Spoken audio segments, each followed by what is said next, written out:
নমস্কার বন্ধুরা, রিয়াজ হেসেলে আপনাদের সকলকে স্বাগত জানাই। আজ আপনাদের সামনে একটি দুর্দান্ত রেসিপি নিয়ে হাজির হলাম। সব বাঙালির প্রিয় চিংড়ি মাছের মালাইকারি রেসিপি।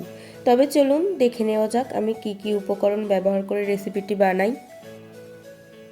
এখানে আমি 400 গ্রামের মতো চিংড়ি মাছ পরিষ্কার করে ধুয়ে নুন হলুদ মাখিয়ে নিচ্ছি। তারপর আমি একটা নারকেল কুড়িয়ে নেব। এবার আমি মশলা পেস্ট বানিয়ে নেব। মশলার পেস্ট বানাতে আমার লাগবে হাফ টিস্পুন আদা, লাগবে রসুন, ঝাল আপনারা আপনাদের স্বাদ মতো নেবেন। আমি নিলাম 5টা কাঁচা লঙ্কা, আর নিয়ে নেব গোটা জিরে, আর নিয়ে নেব 3টে শুকনো লঙ্কা। এবার আমি মশলাগুলো একসঙ্গে পেস্ট করে নেব।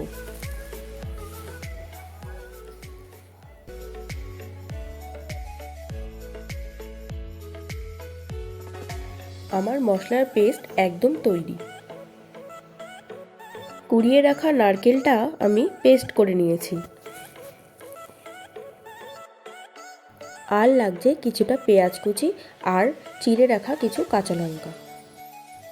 এবার চলুন মেন রান্নায় চলে যাই। প্রথমে কড়াই গরম করে নেব। তারপর কড়াইয়ে তেল দিয়ে চিংড়ি মাছগুলো ভেজে নেব।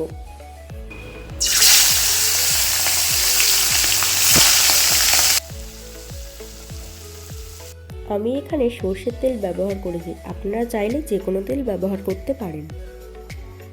মাছগুলো আমি খুব বেশি ভাজবো না। চিংড়ি মাছগুলো ভাজা হয়ে গেলে কড়াইতে দিয়ে দেবো গোটা গরম মশলা, 2টো শুকনো লঙ্কা ফোড়ন, আর দিয়ে দেব গোটা কালো জিরে ফোড়ন।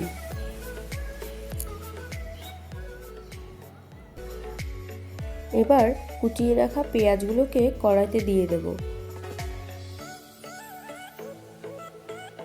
ব্রাউন করে ভাজা হয়ে গেলে পেস্ট করে রাখা মশলাগুলো দিয়ে দেব।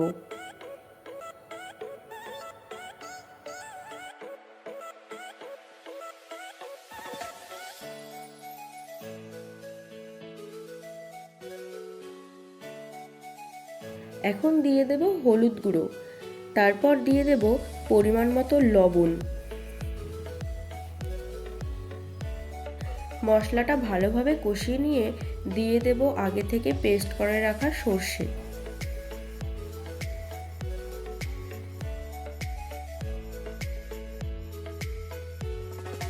এবার দিয়ে দেব চিড়ে রাখা কাঁচা লঙ্কা। কাঁচা লঙ্কা চিংড়ি মাছের মালাইকারিতে দিলে স্বাদ যেন দ্বিগুণ হয়ে যায়। কষানো মশলায় তেল ছেড়ে দিলে পেস্ট করে রাখা নারকেলটা দিয়ে দেব।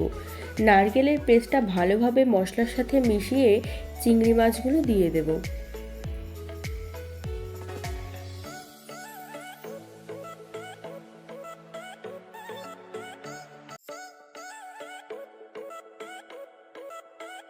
চিংড়ি মাছের মালাইকারি প্রায় হয়ে এসেছে।